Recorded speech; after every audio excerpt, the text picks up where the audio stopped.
Washington has been bracing all week for the release of these documents, and that has finally happened today. The Epstein files are essentially everything that the Department of Justice holds on Jeffrey Epstein.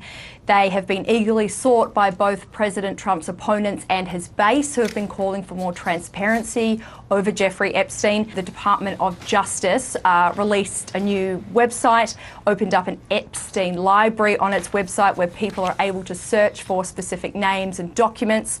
The trove, as you said, is going to take a long time to go through. We understand it includes hundreds of thousands of documents so far. We have seen a few things. So there is a photo of Bill Clinton by a hot tub. There's no context associated with that photo and definitely no evidence of any wrongdoing. There's also a photo of Ghislaine Maxwell massaging Jeffrey Epstein's foot. There's a number of court documents in PDF format. There's a framed image of a young woman whose face has been redacted. There's also a framed image of Epstein with a young woman whose face has been redacted, and she's holding a check for $22,500 signed by Donald J. Trump. A lot of the documents have been heavily redacted.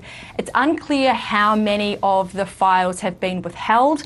We did hear earlier today from the DOJ Deputy Attorney General Todd Blanche, who says that the full trove of Epstein files are not going to be released by the deadline of midnight tonight. And he said that's because lawmakers need a lot more time to redact identifying information of victims. The deadline was today at midnight, and Epstein survivor Danielle Bensky spoke a little earlier today on what that means for her. We were really prepared. We had hoped that we would see everything today.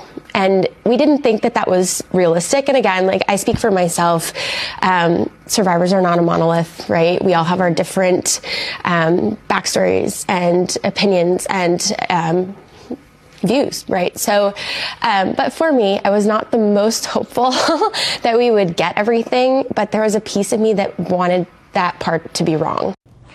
Not meeting that deadline will put the Department of Justice in breach of the Epstein Files Transparency Act, and that was signed by President Donald Trump a month ago. That started the countdown for this deadline that is tonight. There are no penalties that are clear for not abiding by this law, so the law does not stipulate if there'll be any fines, criminal charges, or any automatic sanctions for non-compliance. But Democrats in the Oversight Committee have said this morning that they will be examining all legal options because they expected all of the documents to be released today.